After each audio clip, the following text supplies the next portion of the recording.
Lamps full understandings. Subscribe, then like. You can help another attain until salvation. Spread the good news. Subscribe and like now. Bless your family and friends. Share now. I got to thinking, and I wanted to know, what was the first day of Jesus' ministry? Is it possible to determine from the given word what constituted the first day that he began his ministry? It might seem like an odd question. You'd think that the first day of his ministry would be not just like treated as a normal day. This is the beginning of the most monumental ministry effort, period of time that Jesus goes about his Father's business. God has prophesied in the Old Testament many things concerning Jesus,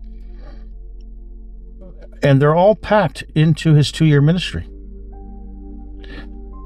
So his ministry is fulfilling all kinds of prophetic word, which are promises from God that all these things are going to be fulfilled. And so this is a very monumental time in his life.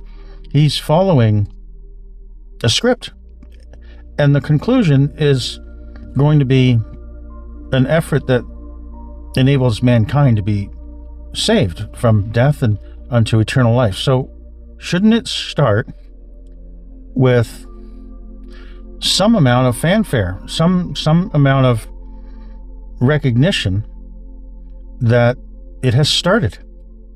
And so we're going to explore this. This is going to be looking at the Gospel of John, and we're going to learn a few things about the Gospel of John and about the nature of the first day of the ministry of Jesus. The ministry, day 1. In the beginning, the Gospel of John starts with a familiar phrase, in the beginning. This is the phrase that begins the entire Bible. Verse 3 is a good summation of what John is communicating. All things were made and came into existence through him, and without him, not even one thing was made that has come into being. The first thing noted that Yahweh created is the space and the earth. These two things form what one might think of as a blank canvas. The artist simply ponders and asks the question, what shall I draw? Jesus is the light. The first word that Yahweh speaks is, let there be light. Jesus himself would go on to be called the light of the world. Jesus is the first thing of all creation. He is the light. Let there be light. For him, all things were created. For in him, all things were created, things in heaven and on earth, visible and invisible, whether thrones or dominions or rulers or authorities, all things were created through him and for him. The Logos. All the ideas, plan, and purposes come through the spoken word, the Logos. The first aspect of Yahweh's creative word spoken is the light. Then all other things become created after that. By recognizing Jesus as the light, in effect means he is the first thing created. As John says, all things were made and came into existence through him. Light is an enigma. It's the essential ingredient upon which everything else receives the energy necessary to exist. Science still grapples with how to explain exactly how light works or what it is. Of course, the first thing that must happen before anything else created is simply the idea. The word, Yahweh's word, is the Greek logos, which is defined as the idea of rational order that underpins thinking and communication. Before God creates, he has the idea of it. before all other entities are even thought of, is the thought of the persona of a Son of God, the Messiah Jesus, as the first idea that underpins all the other ideas. These ideas were manifested into God's creation. God is love. As a man loves his wife, he feels, if necessary, he would die in an attempt to save her life in place of his own. The great tragedy of the sinking of the Titanic exemplified this principle, when orders were given that women and children would have priority on the limited lifeboats before any men. Yahweh so loved the world that he would give his own life for its salvation. Yahweh literally cannot do this. He cannot cease to exist. Instead, he put this aspiration into his Son, who fulfills it on our behalf. When Jesus was only 12 years old, he aspired to perform this his Father's business. We see in this event Jesus' aspiration in existence as a young man. This is the understanding behind the most famous verse, John 3:16. For Yahweh so loved the world that he gave his only begotten Son, that whosoever believeth in him should not perish, but have everlasting life. Jesus is accomplishing his Father's business, something on behalf of his Father, because if God could, his love is so great for us, his creation, that he would give his life for us. Think about that.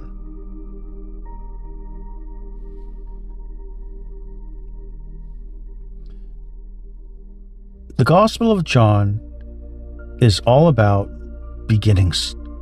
As we consider these first two chapters of John, the theme is the beginning. The context of the chapters are the beginning of Jesus' ministry. The effect of the ministry of Jesus will be the calling of his bride. One of the most anticipated events of the future when Jesus returns will be the uniting of Jesus with his saints and servants, which are collectively called the bride of Christ. The creation of Eve was in fact a shadow of the union that Jesus will have with his believers. The gospel will begin with a marriage supper, and that is to make us notice that the conclusion of the ministry of Jesus, which occurred some 2,000 years later, has another beginning, being the beginning of his millennial reign. This prophetic time period that ends 6,000 years from creation is the idea behind the 6 stone water pots filled to the brim with water. That millennial beginning will also start with a marriage supper of the Lamb. We conclude by noticing the pattern that John is invoking. In the beginning, he starts chapter 1, verse 1, the beginning of the entire plan of Yahweh, the beginning of the ministry of Jesus, and pointing us forward to the beginning event of his millennial age. The Gospel of John has a unique beginning, set of 7 numbered days, resembling a creation day's count up of 7. When it gets to the 7th, it lands on a day that could easily be the 1st of Nisan, the very first day of Yahweh's instituted religious feast year, naming Nisan as the month of months. In chapter 1, we read, the first day, John says, He it is who, coming after me, is preferred before me, whose shoes latchet I am not worthy to unloose. These things were done in Bethabara, beyond Jordan, where John was baptizing. The second day, the next day, John seeth Jesus coming unto him, and saith, Behold the Lamb of Yahweh, which taketh away the sin of the world. Day 3, again the next day, after John stood and 2 of his disciples. And day 4, the day following, Jesus would go forth into Galilee, and findeth Philip, and saith unto him, Follow me. So here we have the first 4 days described in chapter 1. Now in chapter 2, he's gone to Galilee, and here it says, and the 3rd day. Now that's the 3rd day just within Galilee. There was a marriage in Cana of Galilee, and the mother of Jesus was there. So that is another 3 days, totaling 7 days. So this is a count up. Just like the Bible began with a count of 7 days of creation. And as you count up those 7 days, the dominion of mankind ends after the 6th day. And at the beginning of the 7,000th year, the 7th day, when Jesus returns, the first thing that's done beyond just after the Gogian invasion, about a month later, is the marriage supper of the Lamb, right at the beginning of his millennial reign. And so here also in John, it's starting with the concept of in the beginning of creation. Jesus is the light, the first thing created, the first thought that all of the things are going to depend on, the light.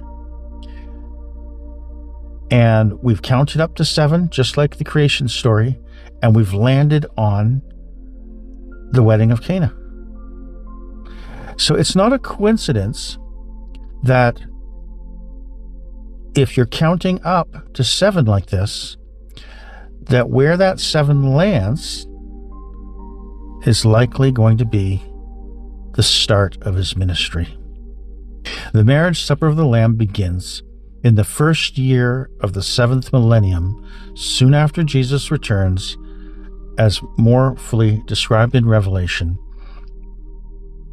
Chapter 19, Let us be glad and rejoice and give honor to him, for the marriage of the Lamb is come, and his wife hath made herself ready.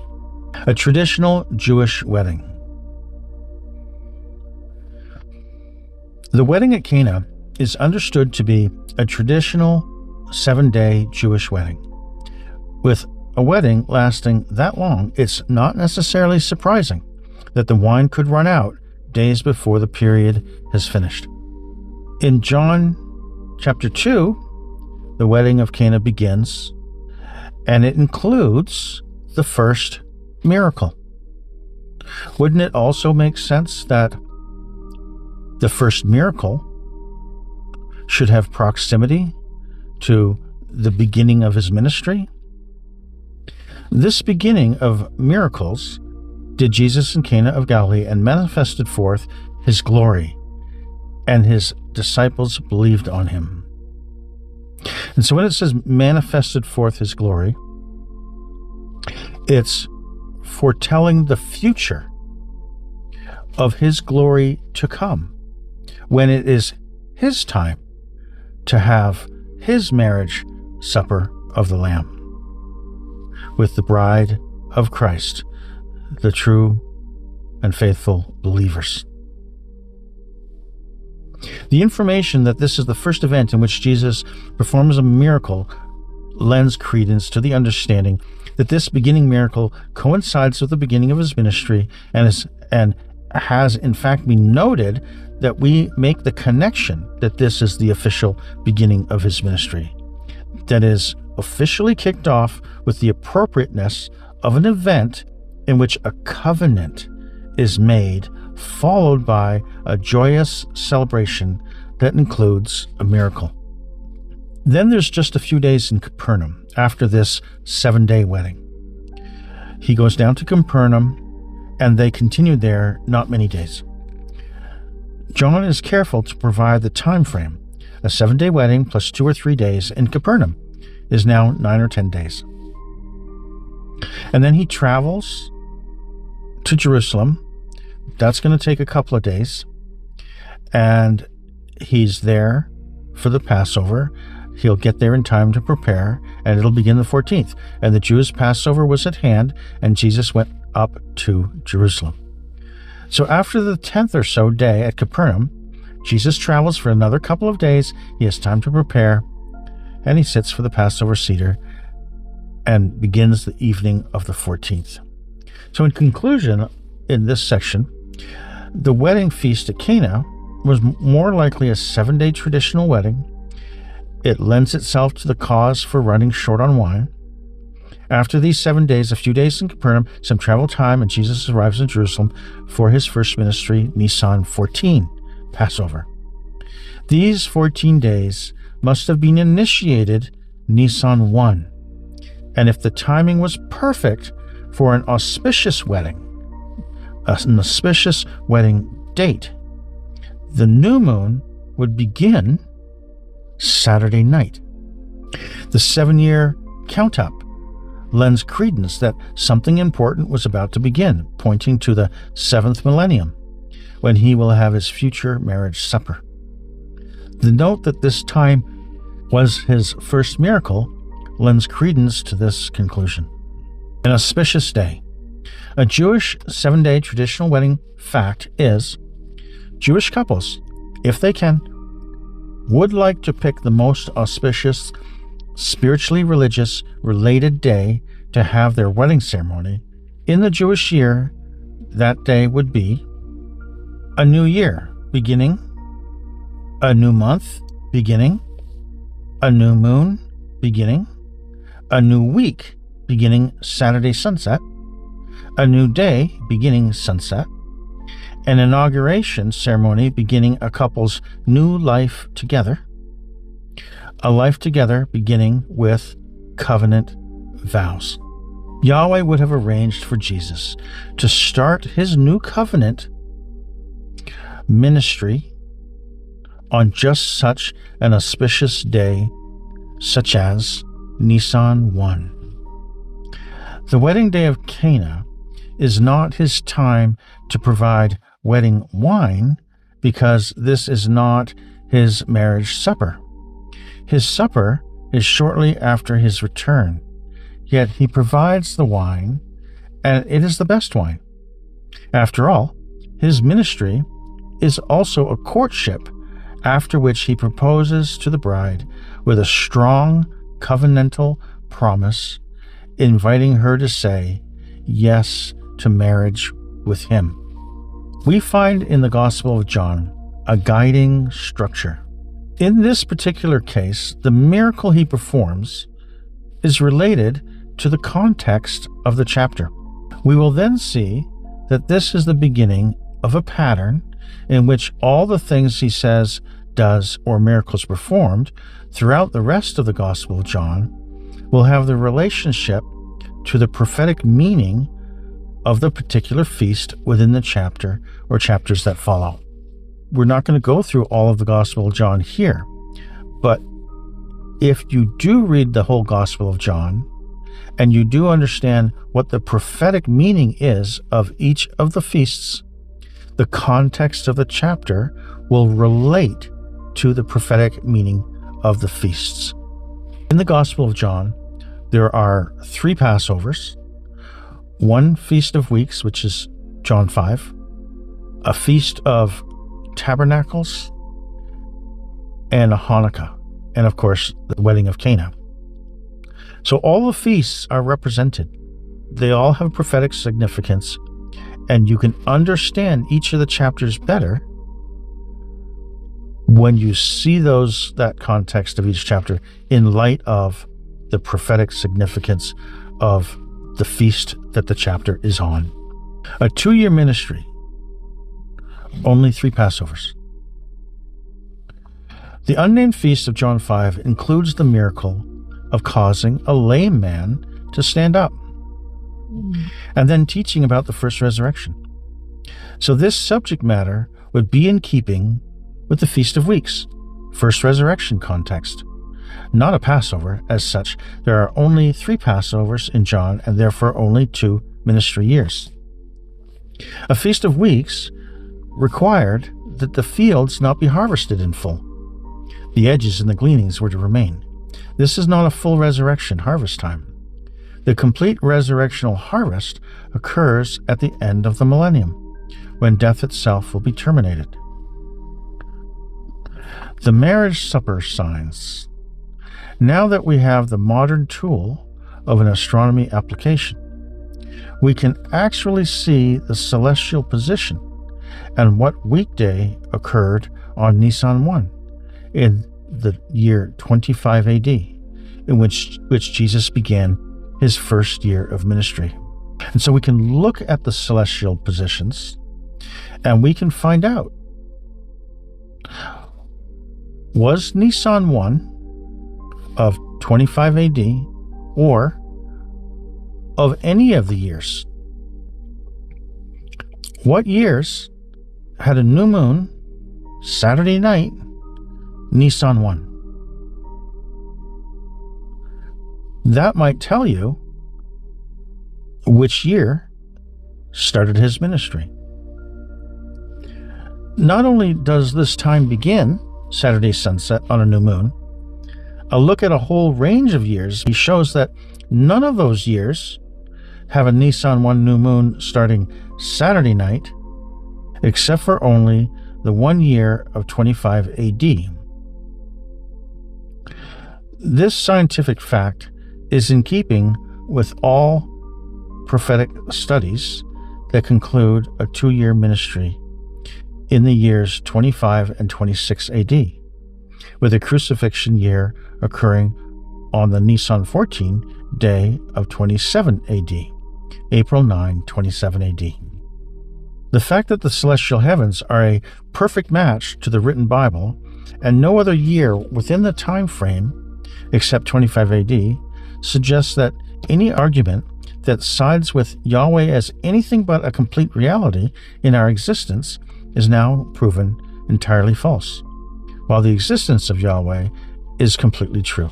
Jesus really did exist, and for any who search out his message, it's really not too complicated. He's asking you to conduct your life in a holy manner as he is holy. That way, you are a match as a woman just right for him, much like Eve was bone of Adam's bone, and therefore one becomes the kind of woman that he wants to call and choose to be with him forever, in a marriage of harmony. To do that, one must only accept by commitment and vow through the renewing of the waters of baptism, upon which you can begin to work out your own character and faith through obedience and worship of the one Messiah you wish to grow in love with. This baptism is a calling accepted, and Jesus will be by your side throughout your life journey to guide and carry you whenever you need. Here we are on Saturday, March 17, sunset. The comet is flaring up. These are all the identical date and time. And when you see the image here, you're seeing what looks like the sun as someone officiating a wedding party, a group of 4 planets. And then it's punctuated by the comet. And there's the moon behind the sun, which is dark at the moment. And then each day the moon will get more and more light, and each day the comet will get bigger and brighter. This is Sunday, comet getting brighter on the Sunday. Now, the comet in that day may have been lighting up more or less, because a comet is such a small thing and it loses material. It's possible that they can't calculate its path and trajectory and timing quite as nicely as a planet, which is much larger. And so, but in any event, we do see it lighting up starting on this day.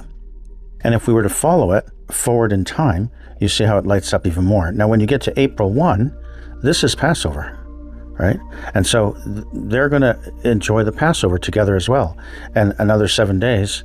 And it's going to get even better and better, through the Passover before it starts to dissipate. So this comet is occurring, and it's going to last the entire time, all the way through to the end of the Feast of Unleavened Bread. It's going to begin at the wedding ceremony and just get bigger and brighter all throughout those days, just like they're looking for the moon to get brighter and brighter and brighter. And now we survey each of the other years to see if any other years that are, within a broad range would match with a Saturday night and a new moon on Sunday. And here's what we find, right? In 23 AD, the new moon is Wednesday, and there's no wedding party. Okay, 24 AD, the new moon is on a Tuesday, and there's no wedding party.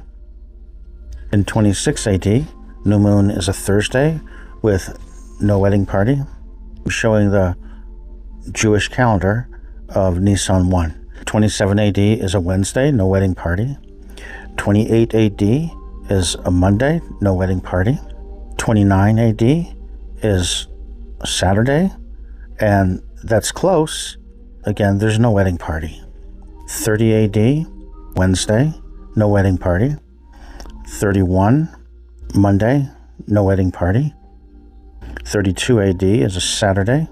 33 AD is a Thursday. The 27 AD, which is his crucifixion. You have the verse in Revelation 6:2, and I saw him behold a white horse, and he that sat on him had a bow, and a crown was given unto him, and he went forth conquering and to conquer. Right? So that's giving you the description of this constellation, Sagittarius, and the year that you find Jupiter in this constellation is the year that he dies on the cross, whatever the Passover is of that year.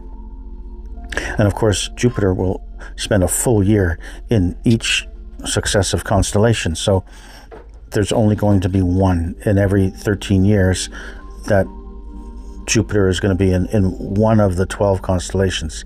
And so there's only one chance for Jupiter to be in this Sagittarius. And the actual day is April 9, 27 AD. There, Sagittarius has the crown of the center of the galaxy. He's depicted with a bow. He's a rider on a horse. Jupiter is located there. At the same time, you're going to see here is Jupiter, because that's the multicolored coat of Joseph, just like Jupiter. The moon is at her feet. Again, this is all the same time, and that's there because it's Passover, and demonstrating how they needed the sun light to walk day and night during the Exodus. And there's Saturn with their pretty rings. She represents a female, and there she is with Mars in the Taurus bull, representing this combination of red Mars and female Saturn in the bull speaks to the biblical animal called the red heifer. Jesus was the perfect sacrifice. So on the cross, he's actually representing the red heifer. When Abraham is offering Isaac, caught in a thicket, caught on the cross, the ram caught in a thicket. And here we have Mercury and Venus straddling the two fish, Pisces, and this represents the ministry of the two fish. He came conquering and to conquer is his ministry, his gospel message going out and winning souls for Christ. So we have concluded that the signs of the very first day of Jesus' ministry show up in 25 AD, and it's the only year that has a sun officiating a wedding party with a comet that lights up the sky to celebrate that moment with the couple. All of this happening on a Saturday night, Nisan 1, the most auspicious spiritual day to begin a wedding and to begin a covenant ministry. And now we just want to go through 7 other quick prophecies that corroborate the same year. So, for example, we are told that Jesus is 30 years old when he started his ministry. Herod died 4 BC, and Jesus was born 2 years prior to 4 BC, at the beginning of 6 BC, according to the wise men, who told Herod diligently, accurately, when they saw the star that represented the birth of Jesus. And so if he's born in 6 BC, it would take another 24 AD years for him to be 30 completed years in Adar 15 just about a month before his first Passover. He has a 2-year ministry because there's only 3 Passovers in the Gospel of John. John 5 is not a Passover. It is a Feast of Weeks. That chapter is all about the resurrection, which is the first harvest, Feast of Weeks harvest, which is an incomplete harvest. And his ministry years would therefore be 25 and 26 AD. Jesus dies 27 AD. At this time, Jesus is talking to the Pharisees during his first Passover, and they say, it's 40 and 6 years was this temple in building. Will thou rear it up in 3 days? Now Josephus says the temple began being built 18 years after Herod reigned, which began 40 BC. And these are very solid years, backed by celestial signs. And so 40 BC minus 18 is 22 BC. 22 BC years, again, plus 24 AD years completed, is 46 completed years that the temple had been rebuilt to the end of the year in which Jesus begins his ministry. He's standing at the Passover only 14 days after the year had ended. It's 46 completed years when he's speaking with the Pharisees. Now, Noah's prophecy is a little more complicated to fully explain, but the main verse is connected to the stepping out of Noah versus the stepping out of Jesus when he returns. Noah's prophecy is a little more detailed to explain, but the main verse is connected to the idea that when Noah steps out is a prophetic date as to when Jesus steps back onto the earth. And so Noah steps out on the 27th day. It's the day God tells him to step out, not a day of his own choosing. And so that 27 is representative of 2027 when Jesus steps back. But it's a clear 27, and because it's a 2,000 years when he returns, so of course that 27 also points to 27 AD when Jesus re-steps back onto the earth out of his grave. There are 27 books in the New Testament. Daniel 9. The last 4 prophetic verses are verse 24, Jesus turns 30 in 24 AD, 25, first of 2-year ministry, verse 26, second of 2-year ministry, 26 AD, verse 27, Jesus dies and resurrects, 27 AD. So here we see the actual verse numbers of Daniel 9 are designed to represent the time frame it is trying to specify a prophecy of. So this is this amazing difficult prophecy that no one seems to understand how to figure it out properly, and the verse numbers literally are giving you the answer. In the 3rd decree of Artaxerxes in 457 BC, we have the beginning date that you would calculate the 69 weeks. 483 years is the 69 weeks minus 457 BC. You arrive at 26 AD. Now, 26 AD, at the very end of that year, is Lazarus being raised at the end of the 69th week, right? At the end of the year of the 69th week. And it's after the 69th week, 14 days after, into the next year, that Jesus is cut off, 27 AD. And so, this prophecy is highlighting 26 AD, in which after that year, Jesus is cut off. We have a sign of the first day of his ministry, highlighting Nisan 1, 25 AD, and we have signs that highlight 27 AD as his death. So all of these signs and prophecies are all pointing to the specific years, and so that they're all substantiated by individual signs or prophecies. Israel has an earthquake every 100 years. Well, the last one, which destroyed the Dome of the Rock, was 1927. The next one is therefore predicted for 2027. There's a phenomena in which there's a lunar eclipse on Jesus' birthday of Adar 15, which occurs in each of these 3 time frames. 24 to 27 AD when Jesus dies, each of those years, many of them are blood moons. Also in the range 1940 to 1943, again, lunar eclipse each of these years on Jesus' birthday during World War II and the Holocaust, and then again in the current era, 2024 to 2027.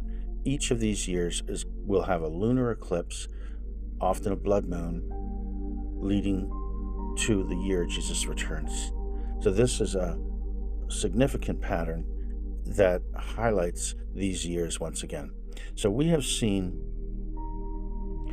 the sign that represents the first day of Jesus' ministry, the sun presiding over a wedding party with a comet lighting up. And then after a 2-year ministry, this is March 725 AD, and then April 9, 27 AD, we see the sign of Sagittarius with Jupiter. This is the year Jesus dies on the cross at sunset, recorded in Revelation. There's no doubt that this first seal is representative of Jesus conquering on the cross.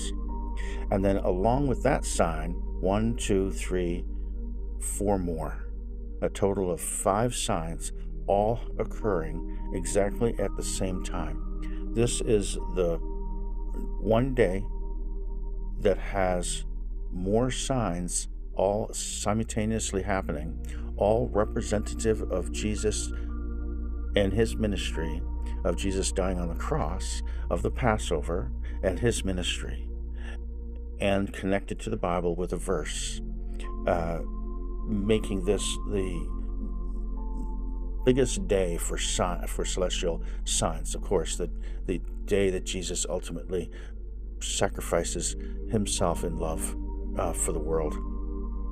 And so there's no doubt that it's a 3 Passover ministry that includes just 2 years, and that day 1 was a beautifully symbolic day that did receive fanfare from God in the heavens, and God did write his signs in the heavens, and he did connect them to the land of Israel, because these can only be viewed from Jerusalem. Any other location, and the signs would not present accurately the way they do.